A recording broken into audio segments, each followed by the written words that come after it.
मैं Rajinikanth Dwivedi DSR public school की तरफ से सभी छात्रों एवं अभिभावकों का हार्दिक अभिनंदन करता हूं।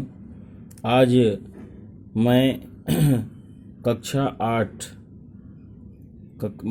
कक्षा 8 की अध्याय 1 जो कविता है हम पंछी उन्मुक्त गगन के लेकर आया हूं।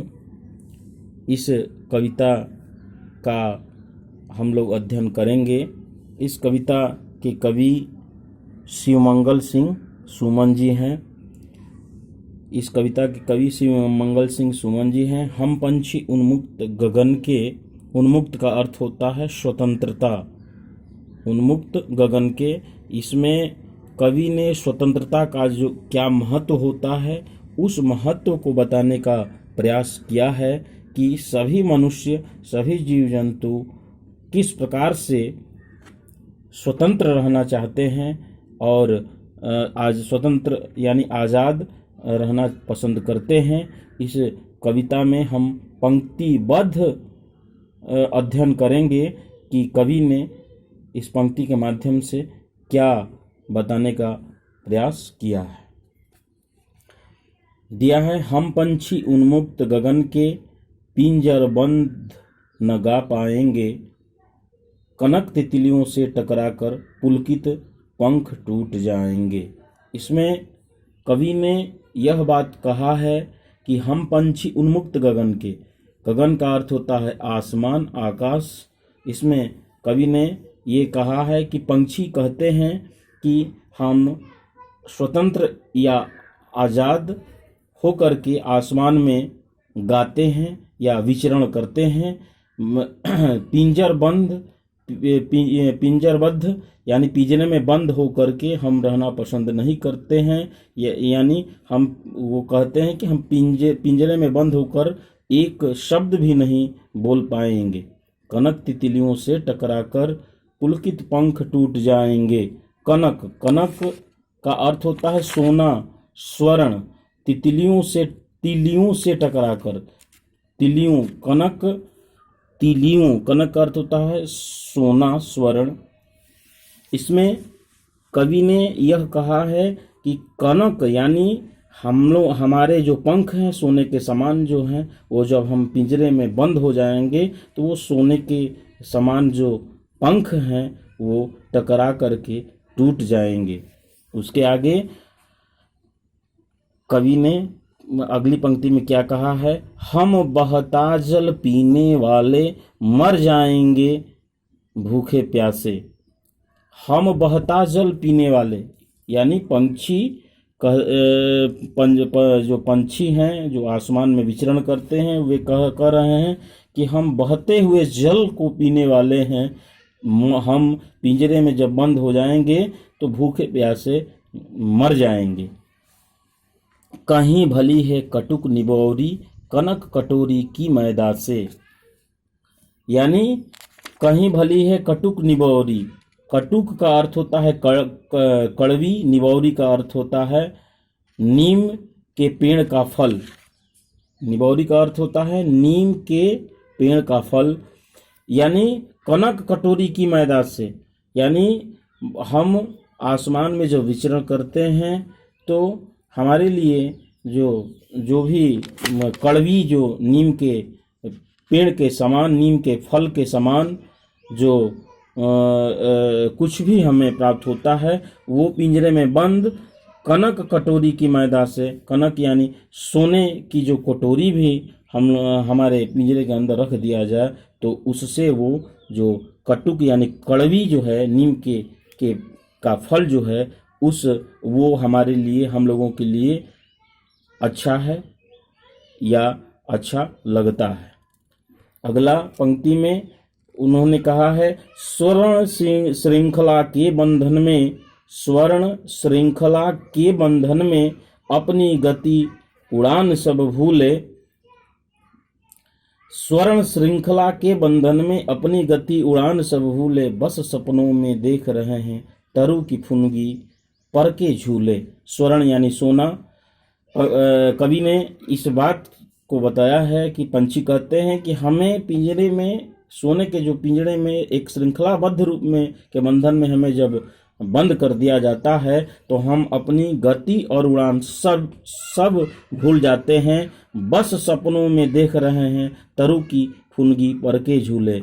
बस उस पिंजरे में हम सपने ये देखते हैं कि हम किस प्रकार तरु यानी पेड़ की डालियों पर अपने पंखों के झूले झूल रहे हैं। आगे अगली पंक्ति में, ऐसे थे अरमान की उड़ते, ऐसे थे अरमान की उड़ते, नीले नभ की सीमा पाने। यानी जब कवि ने कहा है कि जब पंछियों को हम पिंजरे में बंद कर देते हैं तो उनके अरमान क्या है होते हैं। ऐसे थे अरमान के उड़ते, नीले नभ की सीमा पाने। यानी पंछियों के ये अरमान थे कि नीले नभ यानी आकाश की सीमा को पाने के लिए हमारी इच्छा थी। लाल किरण सी चोंच खोल चुगते तारक अनार के दाने। और उनकी अरमान थी कि लाल किरण, जब जो आसमान में लाल किरणें हमें दिखाई देती हैं, हमारी इच्छा ये थी कि चोंच खोल करके, हम लोगों की ये इच्छा होती है कि अपनी चोंच को खोल करके चुगते, एक एक दाने चुग करके जो तारक अनार के दाने के समान होते हैं, वो हमारी इच्छा ये है कि हम आसमान में लाल किरणों सी चोंच खोल करके एक एक दाने चुगते हुए स्वतंत्र रूप में विचरण करते रहें। आगे, होती सीमाहीन क्षितिज से। क्षितिज का अर्थ होता है यानी वैसा स्थान जहाँ पे धरती और आकाश मिलते हुए प्रतीत होते हैं। होती सीमाहीन क्षितिज से इन पंखों की होड़ा होड़ी, या तो क्षितिज मिलन बन जाता या तनती सांसों की डोरी। पंछी ये कह रहे हैं कि सीमाहीन क्षितिज से इन पंखों की होड़ा होड़ी लगी हुई रहती है जब हम पिंजरे में बंद होते हैं। या तो क्षितिज मिलन बन जाता या तनती सांसों की डोरी। या क्षितिज यानी जहाँ धरती और आकाश मिलते हुए प्रतीत होते हैं, वो मिलन बन जाता जब हम स्वतंत्र रूप से आसमान में विचरण करते हुए अपने सांसों की डोरी को पिरो करके आसमान में खुले सांस से स्वतंत्र रूप से हम विचरण करते रहते। तो आगे, नीड़ न दो चाहे टहनी का, आश्रय छिन्न भिन्न कर डालो, लेकिन पंख दिए हैं तो आकुल उड़ान में विघ्न न डालो।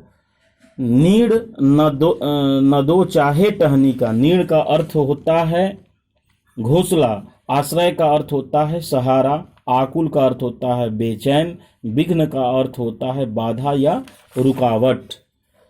तो कवि ने कहा, अंतिम पंक्ति में कहा है कि नीड़ न दो चाहे टहनी का, आश्रय छिन्न भिन्न कर डालो। नीड़ यानी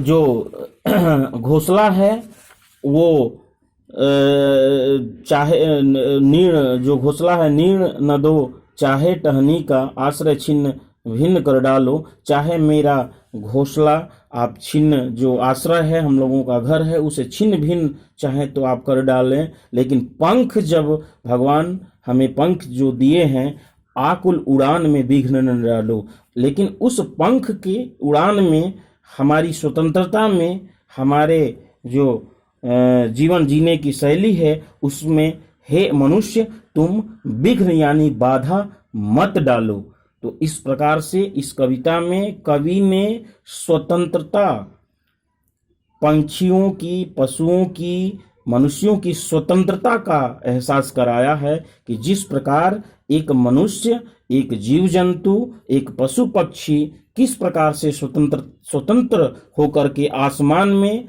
या धरती पे विचरण करते हैं, और जब हम उसको एक बंधन में बांध देते हैं तो किस प्रकार से उनके अरमानों की हम गला घोट देते हैं। इस कविता में कवि ने इसी बात का एहसास कराया है कि सभी जीव जंतु जो जिनके अंदर प्राण होते हैं, वे स्वतंत्र होकर जीवन को जीना चाहते हैं। इसमें कवि ने इसी बात को एहसास कराया है।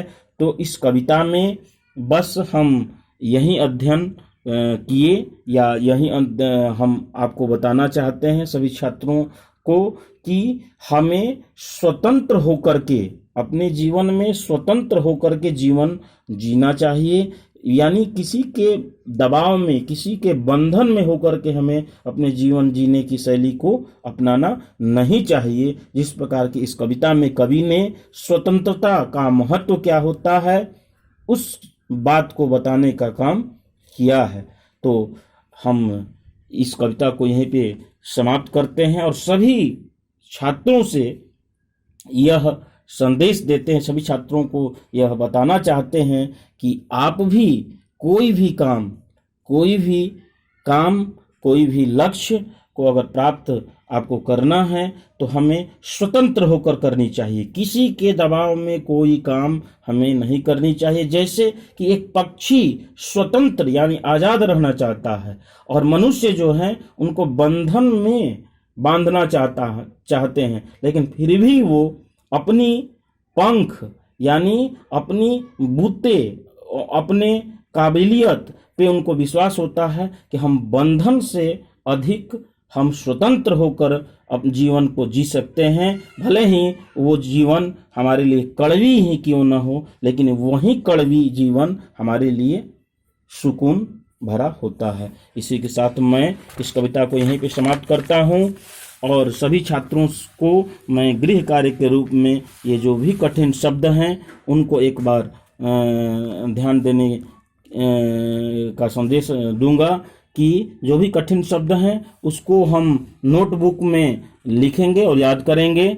जैसे दिया है, उन्मुक्त का अर्थ होता है स्वतंत्र यानी मुक्त, पिंजरबंद यानी पिंजरे में बंद, कनक का अर्थ होता है सोना यानी स्वर्ण, पुलकित का अर्थ होता है प्रसन्न यानी खुश, कटुक का अर्थ होता है कड़वी, निबौरी का अर्थ होता है नीम के पेड़ का फल, स्वर्ण श्रृंखला यानी सोने की जो जंजीर है, फुनगी यानी पेड़ की ऊंची डाली है, अरमान का अर्थ होता है इच्छा, तारक का अर्थ होता है तारे, क्षितिज यानी वह स्थान जहाँ धरती और आसमान मिलते हुए प्रतीत होते हैं, होड़ा होड़ी यानी प्रतियोगिता स्पर्धा, नीड़ का अर्थ होता है घोंसला, आश्रय का अर्थ होता है सहारा, आकुल का अर्थ होता है व्याकुल यानी बेचैन, विघ्न का अर्थ होता है बाधा यानी रुकावट।